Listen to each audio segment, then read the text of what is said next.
மனித இனம் கண்டறிந்த சிறந்த கண்டுபிடிப்பு எது? மொழி. யாமறிந்த மொழிகளிலே தமிழ் மொழி போல் இனிதாவது எங்கும் காணோம் என்று தமிழ் மொழியின் இனிமையை வியந்து பாடியவர் யார்? பாரதியார். என்று பிறந்தவள் என்று உணராத இயல்பினாலாம் எங்கள் தாய் என்று தமிழ் மொழியின் தென்மையை கூறியவர் யார்? பாரதியார். தமிழில் கிடைத்துள்ள மிக பழமையான நூல் எது? தொல்காப்பியம். தமிழ் என்ற சொல் முதலில் ஆளப்பட்ட இலக்கியம் எது? தொல்காப்பியம். தமிழ்நாடு என்ற சொல் முதலில் ஆளப்பட்ட இலக்கியம் எது? சிலப்பதிகாரத்தில் உள்ள வஞ்சிக்காண்டம். தமிழன் என்ற சொல் முதலில் ஆளப்பட்ட இலக்கியம் எது? அப்பர் தேவாரம். பாகற்காய் என்ற சொல்லை பிரித்து எழுதுக. பாகு கூட்டல் அல் கூட்டல் காய், அதாவது இனிப்பு இல்லாத காய். அஃறிணை என்ற சொல்லை பிரித்து எழுதுக. அல் கூட்டல் திணை, உயர்வு அல்லாத திணை என்று பொருள்படும். பொருளின் பல நிலைகளுக்கும் வெவ்வேறு பெயர் சூட்டுவது எந்த மொழியின் சிறப்பாகும்? தமிழ் மொழியின் சிறப்பாகும். மா என்னும் சொல் தரும் பல பொருள்கள் யாவை? மரம், விலங்கு, பெரிய, திருமகள், அழகு, அறிவு, அளவு, அழைத்தல், துகள், மேன்மை, வயல், வண்டு. தமிழ் கவிதை வடிவங்கள் எவை? துளிப்பா, புதுக்கவிதை, கவிதை, செய்யுள். தமிழ் உரைநடை வடிவங்கள் எவை? கட்டுரை, புதினம், சிறுகதை. சப்பாத்திக்கள்ளி மற்றும் தாழை தாவரத்தின் இலைப்பெயர் என்ன? மடல். நெல் மற்றும் வரகு தாவரத்தின் இலைப்பெயர் என்ன? தாள். ஞ என்னும் தமிழ் எண்ணின் மதிப்பு என்ன? 3. ரு என்னும் தமிழ் எண்ணின் மதிப்பு என்ன? 5. ஏ என்னும் தமிழ் எண்ணின் மதிப்பு என்ன? 7. கு என்னும் தமிழ் எண்ணின் மதிப்பு என்ன? 9. ஆ என்னும் தமிழ் எண்ணின் மதிப்பு என்ன? 8. உழவர் என்ற சொல் இடம்பெற்ற நூல் எது? நற்றிணை. பாம்பு, முதலை, மீன், செய் என்ற சொற்கள் இடம்பெற்ற நூல் எது? குறுந்தொகை. வெள்ளம் என்ற சொல் இடம்பெற்ற நூல் எது? பதிற்றுப்பத்து. வேளாண்மை என்ற சொல் இடம்பெற்ற நூல்கள் எவை? கலித்தொகை, திருக்குறள். மகிழ்ச்சி என்ற சொல் இடம்பெற்ற நூல்கள் எவை? தொல்காப்பியம், திருக்குறள். அரசு என்ற சொல் இடம்பெற்ற நூல் எது? திருக்குறள். பார் என்ற சொல் இடம்பெற்ற நூல் எது? பெரும்பானாற்றுப்படை. உலகம், உயிர், ஒளி என்ற சொற்கள் இடம்பெற்ற நூல் எது? தொல்காப்பியம், கிளவியாக்கம். உலகம் என்ற சொல் இடம்பெற்ற நூல்கள் எவை? தொல்காப்பியம், திருமுருகாற்றுப்படை. அன்பு என்ற சொல் இடம்பெற்ற நூல் எது? தொல்காப்பியம், களவியல். ஊர் என்ற சொல் இடம்பெற்ற நூல் எது? தொல்காப்பியம், அகத்திணையியல். செல் என்ற சொல் இடம்பெற்ற நூல் எது? தொல்காப்பியம், புறத்திணையல். புகழ் என்ற சொல் இடம்பெற்ற நூல் எது? தொல்காப்பியம், வேற்றுமையியல். முடி என்ற சொல் இடம்பெற்ற நூல் எது? தொல்காப்பியம், வினையியல். தொன்மை என்னும் சொல்லின் பொருள் யாது? பழமை. நிலம், நீர், நெருப்பு, காற்று, ஆகாயம் என்னும் ஐந்தும் கலந்தது இவ்வுலகம் என்று கூறும் நூல் எது? தொல்காப்பியம். உலக உயிர்களை ஓரறிவு முதல் ஆறறிவு வரை வகைப்படுத்தியவர் யார்?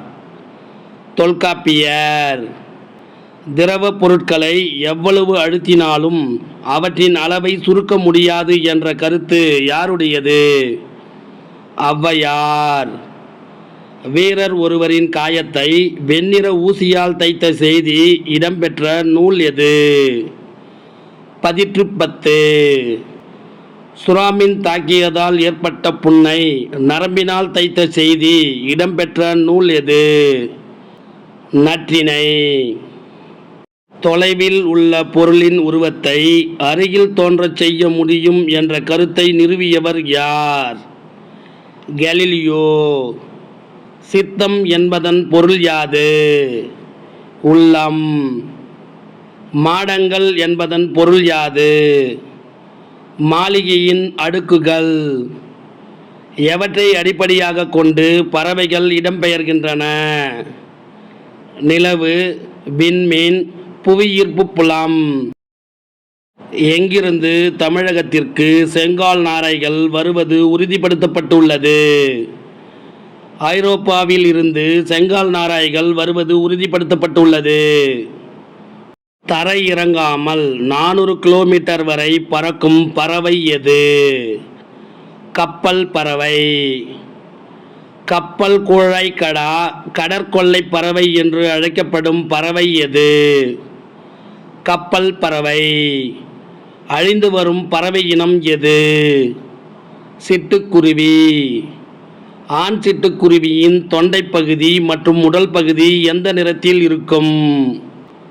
தொண்டை பகுதி கருப்பு நிறத்தில் இருக்கும். உடற்பகுதி அடர் பழுப்பு நிறத்தில் இருக்கும். பெண் சிட்டுக்குருவியின் உடல் எந்த நிறத்தில் இருக்கும்? மங்கிய பழுப்பு நிறத்தில் இருக்கும். கூடு கட்டும் காலங்களில் சத்தமிட்டு கொண்டே இருக்கும் பறவை எது? சிட்டுக்குருவி. சிட்டுக்குருவி எத்தனை முட்டைகள் வரை இடும்? 3 முதல் 6 முட்டைகள் வரை இடும். சிட்டுக்குருவிகள் எத்தனை நாட்கள் அடைகாக்கும்? 14 நாட்கள். சிட்டுக்குருவியின் முட்டையிலிருந்து எத்தனையாவது நாளில் குஞ்சுகள் வெளிவரும்? 15வது நாளில். எந்த பறவைகள் பெரும்பாலும் வலசை போகின்றன? நீர்வாழ் பறவைகள். பறவைகள் வலசை போக காரணங்கள் யாவை? உணவு, இருப்பிடம், தட்பவெட்ப மாற்றம், இனப்பெருக்கம். சிட்டுக்குருவிகள் எத்தனை ஆண்டுகள் வரை வாழும்? 10 முதல் 13 ஆண்டுகள் வரை வாழும். காக்கை குருவி எங்கள் ஜாதி என்று பாடியவர் யார்? பாரதியார். இந்தியாவின் பறவை மனிதர் என்று அழைக்கப்படுபவர் யார்? சலீம் அலி. ஆர்னித்தாலஜி என்பது என்ன? பறவைகள் பற்றிய படிப்பு. உலக சிட்டுக்குருவிகள் நாள் எது? மார்ச் 20. உலகிலேயே நெடுந்தொலைவு பயணம் செய்யும் பறவை இனம் எது? ஆர்டிக் ஆலா. இந்த பறவை 22,000 கிலோமீட்டர் வரை பயணம் செய்யும். கிழவனும் கடலும் என்ற புதினத்தின் ஆசிரியர் யார்? Ernst Hemingway. கிழவனும் கடலும் என்ற புதினத்திற்கு எந்த ஆண்டு நோபல் பரிசு கிடைத்தது? 1954. எக்காலத்திற்கும் பொருந்தும் வாழ்க்கை நெறிகளை வகுத்து கூறியவர் யார்? திருவள்ளுவர். தம்மை ஒத்த அலைநீளத்தில் சிந்திப்பவர் என்று மேதகு அப்துல் கலாம் அவர்களால் பாராட்டப்பட்டவர் யார்? நெல்லை சு. முத்து. 1920 ரோபோ என்ற சொல்லை நாடகத்தில் பயன்படுத்தியவர் யார்? காரல் கபேக். செக் நாடு. 1997 உலக சதுரங்க வெற்றியாளர் கேரி காஸ்பரோ என்பவரை சதுரங்க போட்டியில் தோற்கடித்த மீத்திரன் கணினி எது? Deep blue. டீப் ப்ளூ என்ற கணினியை உருவாக்கிய நிறுவனம் எது? IBM. முதலில் ரோபோவுக்கு குடியுரிமை வழங்கிய நாடு எது? Saudi Arabia. சவுதி அரேபியா குடியுரிமை வழங்கியுள்ள ரோபோவின் பெயர் என்ன? சோபியா. சோபியா எனும் ரோபோவிற்கு ஐரோப்பிய நாடுகள் சபை வழங்கியுள்ள பட்டம் என்ன?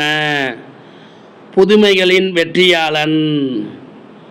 அப்துல் கலாம் அவர்களுக்கு மிகவும் பிடித்த நூல் எது?